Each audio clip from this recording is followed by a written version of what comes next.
Sir మీరు ఇప్పుడు pharmacist కదా, ఎక్కడన్నా ఎన్నెన్ని ఇంపాసిబిలిటీస్ వీళ్ళు పాసిబుల్ చేస్తా ఉన్నారు ఒక మాట మీరు చెప్పండి. ఇప్పుడు వస్తున్న మెడిసిన్స్ అంతా కూడా ప్రాపర్ మెడిసిన్ వస్తుందా హాస్పిటల్లో? ప్రాపర్ రేట్లతో వస్తా ఉన్నదా? ఒక్కొక్క మెడిసిన్ సార్ నేను 200 ఉన్న గోల్ మందులకి 2000-3000 రూపాయలు బిల్ వేస్తా ఉన్నారు. ఎంత అబ్నార్మాలిటీ అండి. మెడిసిన్స్ మటుకు ఇండియాలోనే, నాట్ ఓన్లీ తెలంగాణ, మొత్తం ఇండియాలోనే ఒక పెద్ద మాఫియా, మెడికల్ మాఫియా.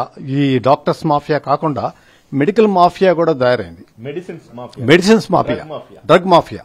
ఇక్కడ ఏమవుతుందంటే, ఇక్కడ మనం వెన్ యూ ఆర్ పేయింగ్, మనం డబ్బులు పే చేస్తున్నప్పుడు దానికి తగ్గ మంచి మెడిసిన్ మనకి రావాలి. కానీ ఇక్కడ ఎలాంటి మెడిసిన్ ఇస్తున్నారో మనకు తెలియట్లేదు. ఆ మెడిసిన్ వాళ్ళు డాక్టర్ రాసే ప్రిస్క్రిప్షన్ ఒకటి ఉంటుంది, ఇచ్చే మెడిసిన్ ఒకటి ఉంటుంది. ఈ వేరియేషన్ వల్ల తర్వాత వచ్చిన ప్రాబ్లం ఏంటంటే, డాక్టర్ పేషెంట్కి అటెండ్ అయ్యి మెడిసిన్ ఇచ్చేసి రాసేసి వెళ్ళిపోతాడు. ఆ తర్వాత ఆ పేషెంట్ చూసుకునే వాళ్ళు, ఆ నర్సు కానీ, ఆ కన్సర్న్ అసిస్టెంట్స్ కానీ చూడాలి. కానీ అది ఎంతవరకు కరెక్ట్గా జరుగుతుందో ఇక్కడ ఒక పెద్ద క్వశ్చన్ మార్క్. ఎందుకంటే వాళ్ళు ఇచ్చే మెడిసిన్స్ అన్నీ కూడా హాస్పిటల్లో వాళ్ళు హోల్సేల్లో కొన్న మెడిసిన్స్ ఇస్తారు. అవి ఎంతవరకు రిలయబిలిటీ ఉంటాయో నోబడీ నోస్. ఇప్పుడు వాళ్ళు బ్రాండెడ్ మెడిసిన్స్ రాస్తారు డాక్టర్స్, కానీ ఆ హాస్పిటల్ ఇచ్చేది local third party manufacturing medicines ఇస్తారు. అవి ఎంతవరకు పనిచేస్తున్నాయో is a big question mark. So ఇలాంటి మెడికల్ మాఫియాలోనే ఇలాంటివి కూడా జరుగుతున్నాయి. కాబట్టి వీటిని మొత్తం ముందర అరికట్టాలి. ఎందుకంటే ఎంత డయాగ్నోస్ చేసినా కూడా మెడిసిన్ వెళ్తేనే, ఆ మెడిసిన్ పనిచేస్తేనే ఆ జబ్బు నయం అవుతుంది. ఆ మెడిసిన్లోనే లోపం ఉంటే ఆ జబ్బు నయం అవడానికి ఆస్కారం ఎట్టి పరిస్థితుల్లో లేదు. తర్వాత డాక్టర్స్ ఇచ్చే డోసేజ్ కూడా చాలా వేరియేషన్స్ ఉంటాయి. మనిషిని బట్టి డోసేజ్ ఉంటుంది. ప్రతి మనిషికి ఒకే డోసేజ్ ఇచ్చినా కూడా ప్రమాదమే. సో ఈ డోసేజ్లో తేడా వచ్చినా కూడా ప్రాబ్లం వచ్చే సమస్య ఉంది. ఈ డోసెస్లో ఒకప్పుడు హై డోస్ ఇవ్వచ్చు. డాక్టరు, మెయిన్ డాక్టరు ఈ పలానా డోస్ ఇమ్మని చెబుతారు, ఇచ్చిన నర్సు హై డోస్ ఇస్తుంది. దానికి ఎవరు రెస్పాన్సిబిలిటీ తీసుకుంటారు? డాక్టర్ తీసుకుంటాడా, నర్సు తీసుకుంటాడా, లేకపోతే పేషెంట్ చనిపోయిన తర్వాత ఎవరు తీసుకుంటారు? ఇప్పుడు ఎవరు రెస్పాన్సిబిలిటీ తీసుకుంటారు కాదు, ఎవరి రెస్పాన్సిబిలిటీ తీసుకోరు. వాళ్ళు చేసేది just it's a money making institutions. Hospitals అంటే ఇదివరకు అంటే అది ఒకటి, అంటే గుడ్లు అంటే హాస్పిటల్స్ గుళ్ళ లెక్క చూసేది, దేవాలయాలు అనుకునేది, డాక్టర్ని దేవుళ్ళు అనుకునేది. ఇప్పుడు లేదు, ఇది మనీ మేకింగ్ ఇన్స్టిట్యూషన్స్. కాబట్టి సో నేనేం చెప్తానంటే, మీరు ఏవైతే మెడిసిన్స్ తీసుకుంటున్నారో మీరు వెరిఫై చేసుకొని చెక్ చేసుకోండి. చదువు రాకపోతే దగ్గర ఉన్న వాళ్ళకి ఎవరికైనా ఉంటే కనుక ఫోటోస్ తీసి పెట్టండి.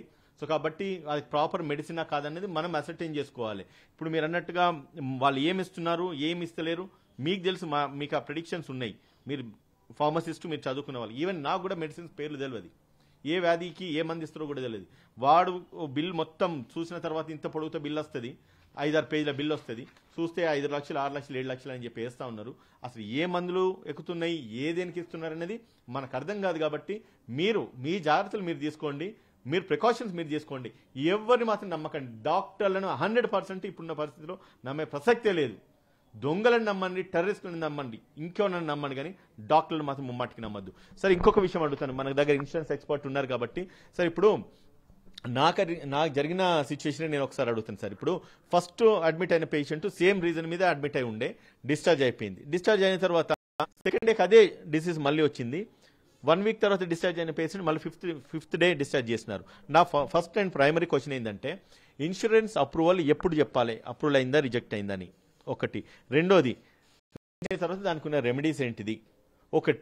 మూడోది, మనం డబ్బులు కట్టి మీరు పేషెంట్ డిశ్చార్జ్ చేసుకోండి అని అంటా ఉన్నారు. మనం డబ్బులు కట్టి పేషెంట్ను డిశ్చార్జ్ చేసిన తర్వాత పూర్తి అమౌంట్ వస్తుందా రాదా, అది first and foremost important. So ఇటువంటి సిచ్యువేషన్స్లో ఇన్సూరెన్స్ రెగ్యులేటరీ అథారిటీస్ మనకు, అంటే మీ కంపెనీస్కి, ఇన్సూరెన్స్ కంపెనీకి ఇస్తున్న గైడ్ లైన్స్ ఏంటి, సేమ్ టైం మన హాస్పిటల్స్కి వీళ్ళు ఇస్తున్న ఇన్స్ట్రక్షన్స్ ఏంటి, ఒకవేళ ఇన్సూరెన్స్ వస్తే ఏంటిది, రాకపోతే ఏంటిది, దీనికి ఏదైనా మీరు రెమెడీ చెప్పగలిగితే. ఎంతోమంది అంటే లైవ్ నడుస్తుంది చూస్తూ ఉన్నారు కాబట్టి దీని యొక్క మెసేజ్, ప్రాపర్ మెసేజ్ ప్రజల్లోకి వెళ్తే ఇన్సూరెన్స్ ఉన్న వాళ్ళు ఎటువంటి ప్రికాషన్స్ తీసుకోవచ్చు. ఇంకోటి కూడా చెప్తున్నాను సార్, ఇన్సూరెన్స్ ఉన్న వాళ్ళకి ఏమో రేట్లు ఎక్కువ ఉంటాయి, ఇన్సూరెన్స్ లేని వాళ్ళకి ఏమో రేట్లు తక్కువ ఉంటా ఉన్నాయి. సో దీన్ని ఎట్లా పూర్తిగా ఎరాడికేట్ చేయొచ్చు, మీ యొక్క సజెషన్స్ ఏంటి చెప్పండి సార్.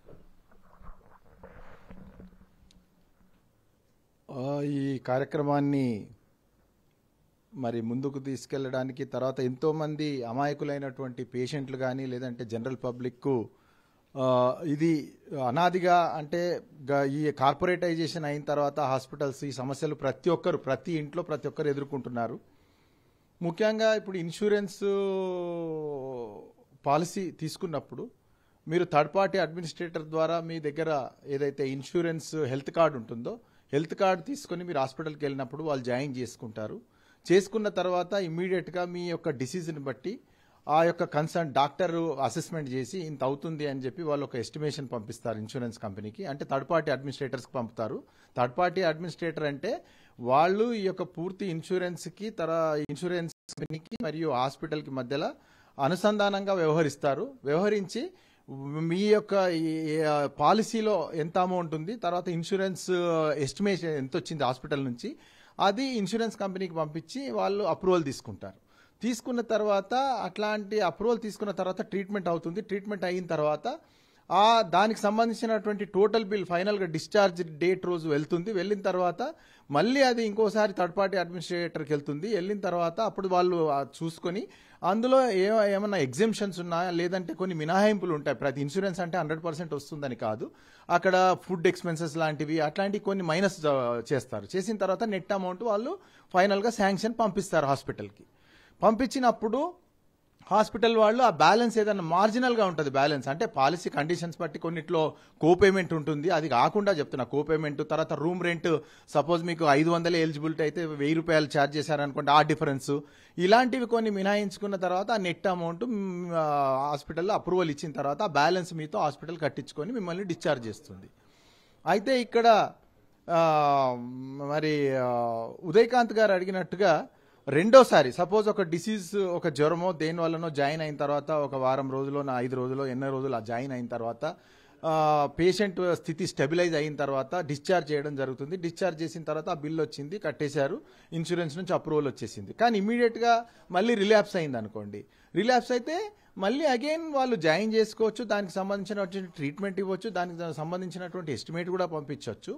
పంపించిన తర్వాత మళ్ళీ అది అప్రూవల్ చేయడం జరుగుతుంది. వితిన్ 45 డేస్ అంటే వితిన్ 45 డేస్ ఏదైనా రిలాప్స్ అయితే సేమ్ డిసీజ్ కిందనే ట్రీట్ చేస్తారు. దానివల్ల ఇన్సూరెన్స్ కంపెనీకి కానీ లేదంటే టీపీఏకి కానీ హాస్పిటల్కి కానీ ఎలాంటి ఏ ప్రాబ్లం ఉండదు. వాళ్ళు ఎస్టిమేషన్ పంపిస్తారు, మళ్ళీ అప్రూవల్ అవుతుంది. ఇక్కడ ఒక్క సమస్య ఒకటి ఏంటంటే ఇప్పుడు మీరు ఎస్టిమేషన్ పంపిస్తారు, ఓకే, బట్ నేనేం అడుగుతానంటే వన్స్ పేషెంట్ వెళ్ళిన తర్వాత ఇన్సూరెన్స్ శాంక్షన్ అయిందా లేదనేది ఎప్పుడు చెప్పాలని అడుగుతున్నాను. ఫస్ట్ ఇన్సూరెన్స్ అనేది శాంక్షన్ అయిందా లేదనేది మాక్సిమం ఏదైనా సెలవు దినం తప్ప ఆ రోజు ఈవినింగ్ వరకు తెలిసిపోతుంది. సపోజ్ మార్నింగ్ జాయిన్ అయితే పేషెంట్ కండిషన్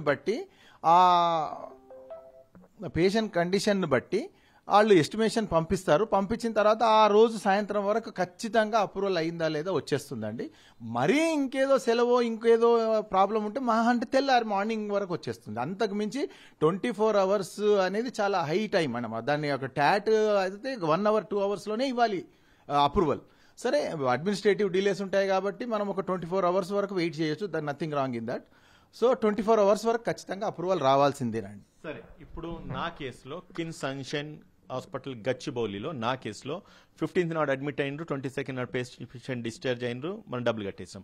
25th నాడు అడ్మిట్ అయిన పేషెంట్కి 30 తారీఖు నాడు మీకు ఇన్సూరెన్స్ అప్రూవల్ రాలేదు, మీరు డబ్బులు కడితేనే తప్ప డిశ్చార్జ్ చేయని చెప్పేసి ఒత్తిడి చేసినారు. నేను ఆ రోజు కట్టలేదు కాబట్టి ఇంత రద్దంతమైంది. ఆ రోజు అట్లా ఒత్తిడి చేయడం గల కారణం ఏమై ఉంటుంది? ఒకటి 25th నాడు అడ్మిట్ చేసినా కదా, మరి 30th దాకా ఎందుకు అమౌంట్ శాంక్షన్ కాలేదన్న విషయం ఎందుకు చెప్పలేదు? టెక్నికల్ ఏం రీజన్ అయి ఉంటుంది సార్? ఇది ఖచ్చితంగా ఇన్సూరెన్స్ కంపెనీకి వాళ్ళు మీ యొక్క ఎస్టిమేట్ కానీ మీ యొక్క అడ్మిషన్ గురించి ఇన్ఫర్మేషన్ ఇచ్చి ఉండరు. ఇచ్చినట్టయితే ఇన్సూరెన్స్ కంపెనీ ఎప్పుడు కూడా అన్ని రోజులు పెట్టుకునే ప్రసక్తే లేదు. ఎందుకంటే IRDAI హెల్త్ గైడ్ లైన్ చాలా క్లియర్గా ఉన్నాయి. మాకు ట్యాట్ ఉంటుంది, ఇన్సూరెన్స్ కంపెనీలకు ట్యాట్ ఉంటుంది. ఆ ట్యాట్ ప్రకారంగా వితిన్ అవర్స్లోనే మేము అప్రూవల్ ఇవ్వాలి. సరే ఓకే, అడ్మినిస్ట్రేటివ్ డిలే వల్ల మహా అంటే ఒక రోజు నేను ఇందాక చెప్పినట్టుగా ఒక 24 hours డిలే అవ్వచ్చు.